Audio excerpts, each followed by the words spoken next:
Hey, what's up, everybody? BBL44 coming at you with another video. All right, so conversation running around. It's kind of interesting,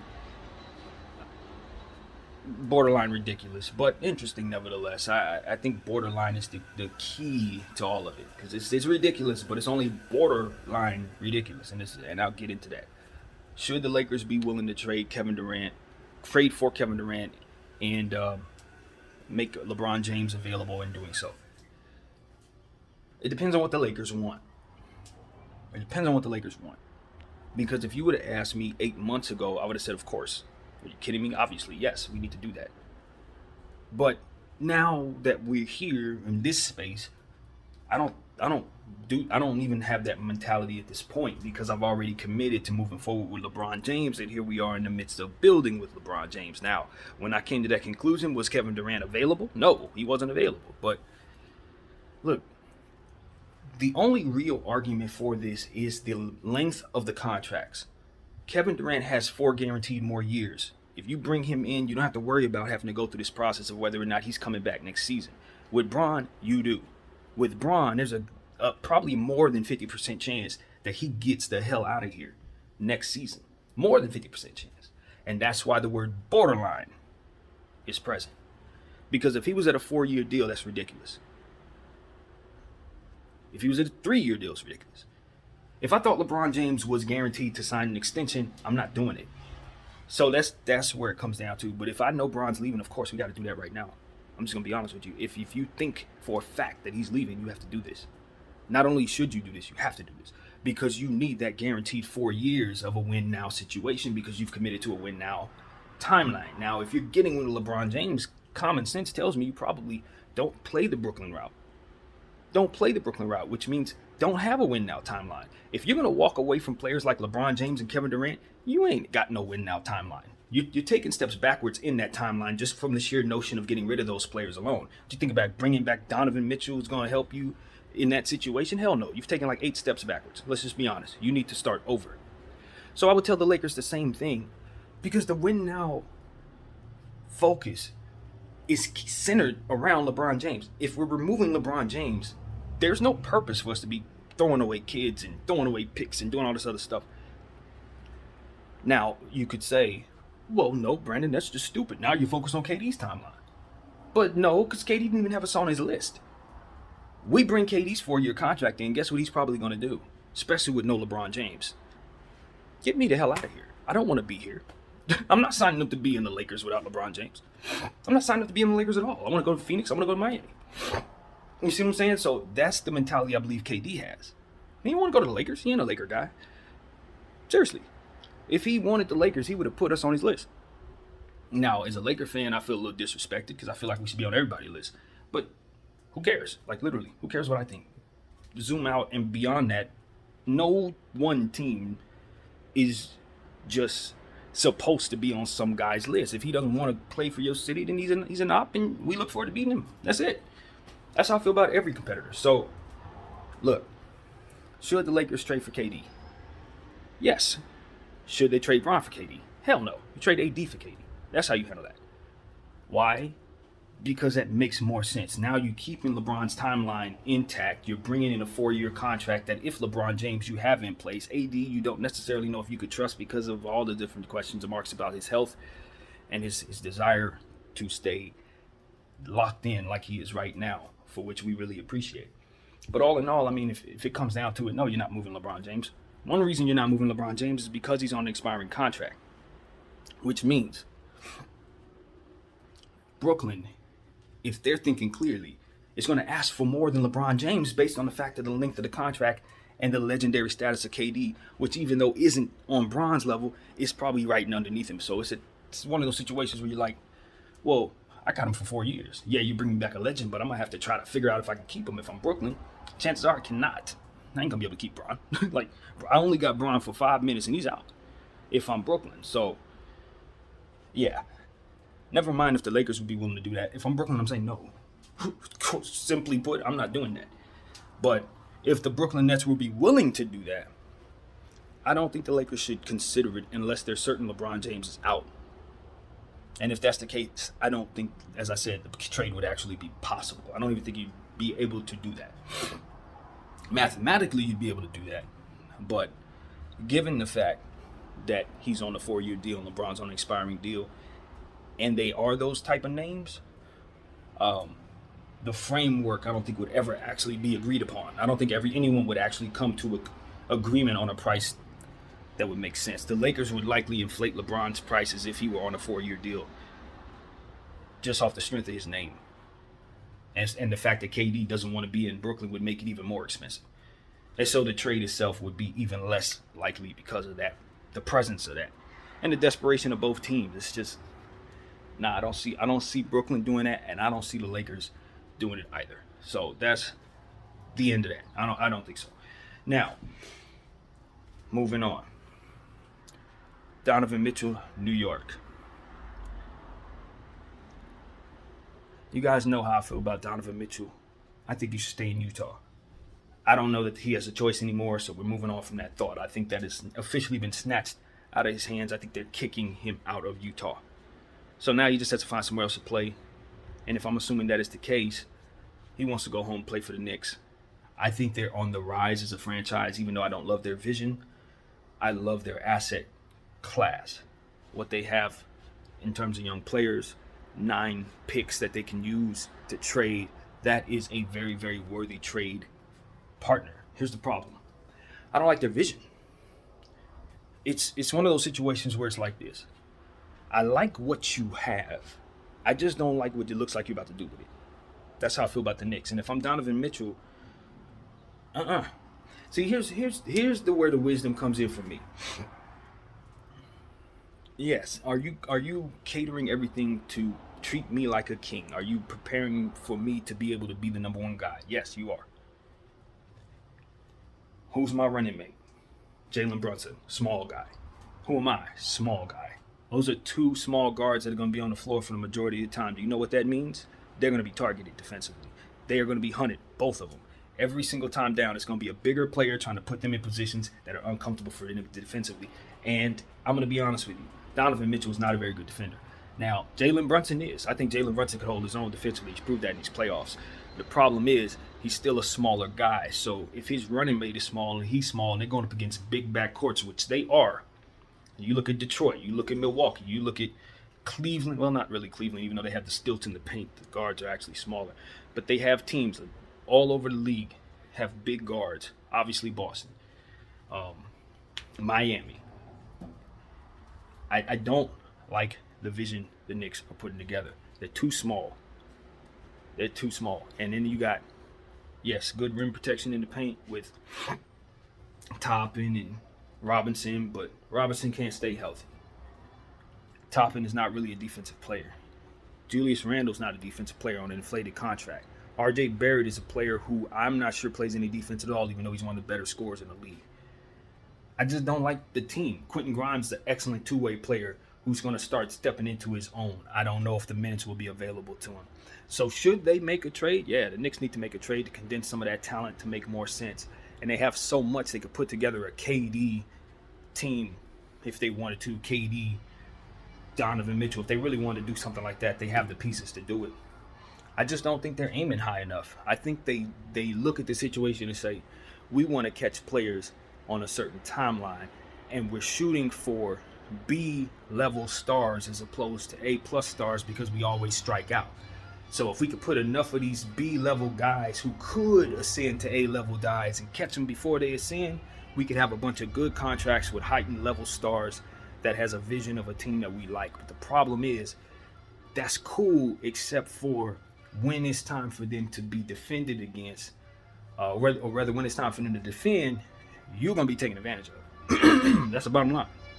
It's not enough defense. As I always say, in situations where teams load up on offense, you ain't going to have no chance of winning. You're not going to win a championship outscoring teams. You have to be able to sit in a chair. And I do not think the New York Knicks are building anything at all that remotely looks defensive enough to actually win. And so that is why I'm like, look, you got a lot of good assets. You know, you've done a great job putting those assets together, and I like the idea of catching guys right before they go into ascension. I like all of that. I just think you got to respect defense and size. You gotta respect defensive size. And giving $100 million to Brunson and then $100 million to Mitchell, you're gonna not be big enough. And if you're big enough, if you fill the team up full of big guys after that, they won't be overly talented because those guys are eating too much of the cap. It's just not going to be good enough to win a championship. Now, if you, like someone else said, if you're going to get to a point where you're just good enough to make the playoffs every year, maybe have some 50-win seasons, hurrah. But with 9 picks and a bunch of young players, I'm not aiming for that. Not with the New York market on my backside. I'm not aiming for that. I can aim for that if I'm Sac. I can aim for that if I'm Indy. I can aim for that if I'm Minnesota. I'm not aiming for that if I'm the Knicks. Not with the history I have. You should be aiming for A1 stars and understand why you didn't have them before. It wasn't because they didn't want to come to the Knicks. It's because you didn't have the asset class that will allow you to attract them. You have that now, and you're not using it well enough. Period. Donovan Mitchell is not that. He's an inflated superstar because of where he was at and what was surrounding him. He's a hell of a player, which is why he was able to thrive in the situation. But understand, you put any athletic player in a situation where there ain't nobody else athletic around them, and you give them the ball, and you surround them with a defensive guy or put the defensive guy in the paint like Rudy Gobert for the entire duration of their career, they're going to look as good as Donovan Mitchell too. I guarantee it. Probably better if they play D. He was one of those guys who benefited greatly from the path that he took. Even though it looked like he was drafted to a bad spot, it was set up to make him look as good as he possibly could. He was like a glaring need for what they otherwise were. It's like Tyler Hero in Miami. It's like a very necessary piece. And so it's like, when you take that piece and you put it somewhere else, you slap him next to athletic players just like him, players who can play defense even better than him, players who are better at certain things that he doesn't do, you're gonna see exactly what type of player he is, which is a really, really good star who's gonna hold his own, get his 30-point, 8 assists, 8 rebound game. He's gonna put up numbers. But to ask for 5 picks and 3 players like he's KD or something like that, his value is ridiculously inflated. Danny Ainge is getting over on all of y'all, and I'm watching him do it. He is standing with his chest out saying, my assets are worth this amount. And everybody's like, yeah, Danny, you're right. And I'm sitting here like, nah, he's playing all y'all. Trust me. None of them dudes worth any of that at all. At all. Gobert wasn't even worth even close to that. And Donovan Mitchell is likely going to be going for an inflated value that you just have to give a standing ovation to Danny for. You just know it's coming. And there's something to be said for just the presentation of strength, because that's what he's standing on. Those assets ain't worth that at all. They're not, like, not even close. And so, because I know that, and I'm just sitting here and just watching on the sidelines, I'm just like, the Knicks about to make another huge mistake. Great asset class, terrible decisions with those assets. I can take my $1 trillion that I've earned and then proceed to buy a dump. Like, you're taking all you've done so much to get what you got, and then you just make a bad purchase. That's what the Knicks are doing. Great accumulation of wealth. Terrible purchases. So that's how I'm looking at the situation. I hope it works out for them. I don't hate the Knicks. I actually like the Knicks. But I don't know. I mean, they're going to be fun to watch. Look, Donovan Mitchell and Jalen Brunson are going to have nights where they're going to carve people up. Okay? It's not like they're not going to win games. I'm pretty sure if they're healthy all season long, they're going to be one of the better teams. But once it comes playoff time, they run into a Toronto with big basketball players, or Detroit again with big basketball players. They're getting out of here, bro. I'm telling you, they out. They're not going to have nothing for those teams unless they build something different than what they have in place right now. And if they're about to deplete half of that to get Donovan Mitchell, please, no. I don't like any of that. So I just want to put that out there, man. I'm pretty sure a lot of people agree with me. That's not like the most incredible vision. I don't think most people see Donovan Mitchell as what the media is saying he is. I think most people see Donovan Mitchell the way I do. And he's good. Don't get it twisted. What I always bring up what he did against Jamal Murray. That ain't outside of my mind. I know what he is. But it's just like, what was on his team at the time? Who was the other attacking guard? It's Jordan Clarkson, right? Is there anyone else on that team that you could think of as an attacking player? Anyone. Anyone at all. Find me somebody who can dribble and attack on the Utah Jazz during his tenure there besides Jordan Clarkson. They're all stiffs or shooters or just really, really good guys that can running a straight line, honestly. And he was the wiggly one. So they put the ball in his hands and he broke people down and he gave them all the points that he needed. They needed because he was the only one to do it. No. You would put Donovan Mitchell in Golden State, he would look so average. I'm sorry. He just would. He would have great nights some nights, but most nights it'd be like 15, 20 points because you're in timeshare. You put him in Sacramento down there in that log jam that the Sacramento Kings had last year, his numbers would be fluctuating all over the place. You wouldn't even know what Donovan Mitchell looked like in a log jam. You see what I'm saying? He's never been in any of those situations. People are paying him like he's a superstar. It's like, fam, y'all ain't even seen him in the type of situations that would make him look uncomfortable at all. You ain't even seen it. So, y'all have fun. Y'all have fun. Danny Ainge is one of the GOATs. If I had a franchise, he would be one of the first people I call to try to run it. Because I know, whatever I have, he's going to make sure he gets the most out of it. And then he's going to pile me up full of assets. Trade exceptions. Picks. Young players. I'm going to have a bunch of equity to create whatever vision I want. A treasure chest like the Knicks have to make purchases. That's what Danny's going to do for my franchise. That's what Presti does for your franchise. That's why you like those two particular GMs, because it's not just about bringing in talent. It's about bringing in equity. Tradable, flexible equity. I'm telling you, it's how you build championships in the modern NBA. People just haven't seen it flourish, but that's exactly what it's going to be over the next 7 years. Trust me on that. So, as I look around and I see what teams are doing, I just like the idea of going that route instead of the route that the Timberwolves are taking, the Brooklyn Nets are taking, or even the Lakers, my very own Lakers, are taking. So it is what it is, man. We're in this. If just to circle back to the beginning statement, would I trade LeBron James for KD? No, I would not. I would more so trade LeBron James for the entire Knicks war chest. All of what they have, that's what I want for LeBron James. 9 picks and a bunch of players. Because that's how you trade a Pantheon great. Not for another Pantheon great. No, you get a plunder bucket. You get a stimulus package that should reset your entire timeline. That's what you should be doing. You should inherit a future. Like New Orleans inherited from us. Like Utah inherited from the Timberwolves. So, that is how that is done, and that is why KD hasn't been traded yet, because they're looking for that, and it isn't available to them. Not only because KD is asking out, but also because the Nets have done a lot of wacky stuff that would leave them not looking so strong, aka not so Danny Ainge. Yeah, that's how Sean Marks looks right now to me. Just not so strong. The biggest mistake he made, and it's a very subtle one, but it's a huge mistake. The biggest mistake he made was trading the first-round pick for Royce O'Neal. That signaled to everybody that you don't respect picks, and that maybe, just maybe, I can devalue those picks in your presence. I think that hurt his entire process. Probably more so than KD even asking out. Because what it did was it devalued it increased the value of what people believe they have in regards to picks as it pertains to you. You don't value picks properly, so that means I can keep them from you. So that is where he went wrong. Little subtle stuff, man. And okay, we can segue into things that have gone wrong. Since we want to talk about other people, got to talk about the Lakers. So for the third time straight, we signed our very own undrafted or drafted rookie in the second round to a 2-year deal instead of a 3-year deal. That was the error that we made with Austin Reeves, and that was the error that we made with Alex Caruso, which is why he's not a Laker right now.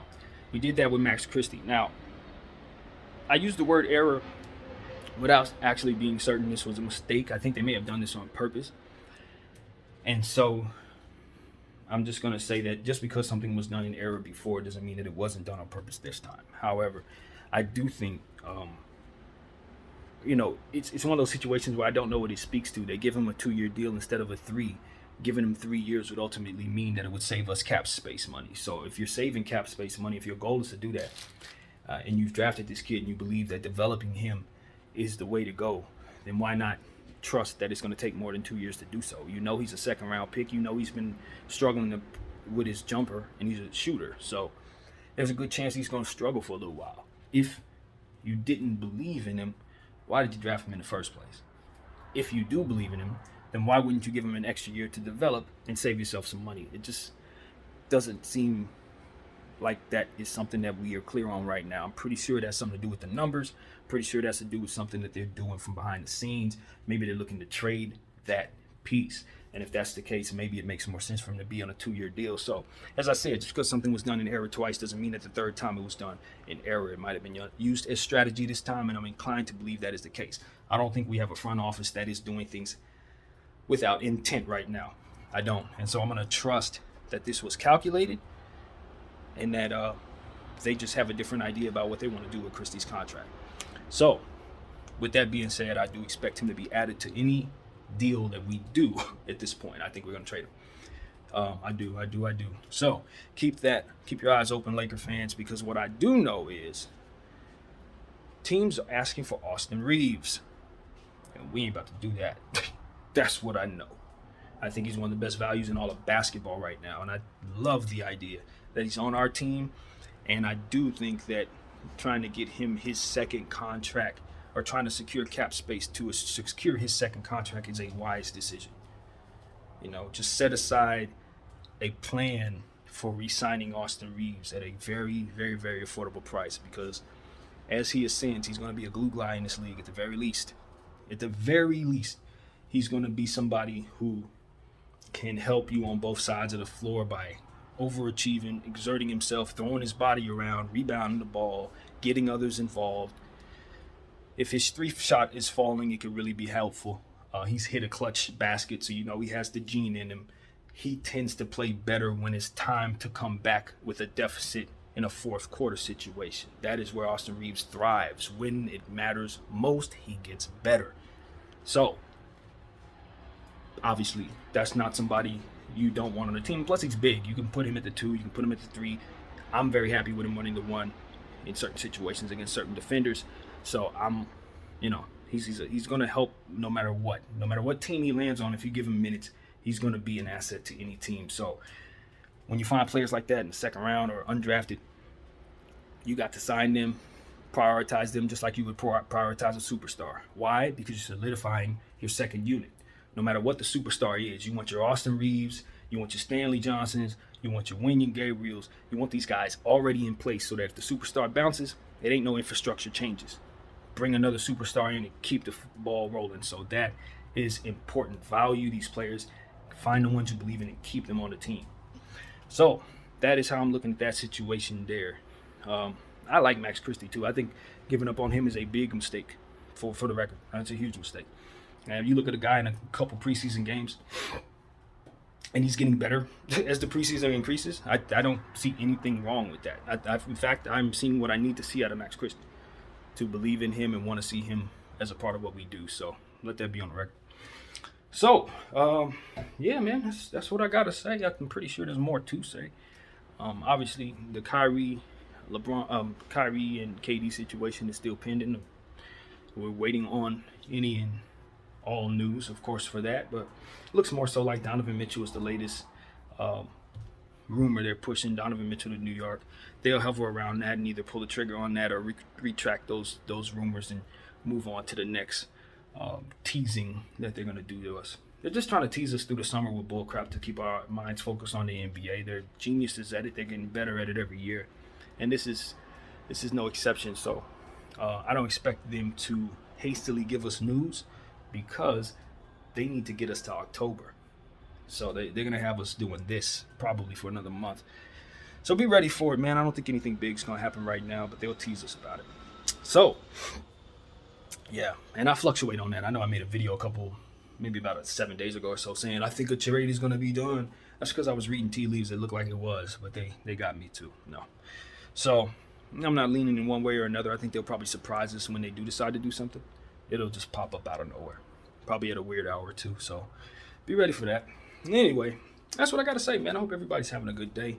I'm going to figure out what else I want to do with my day, and I hope you all enjoy yours. Peace.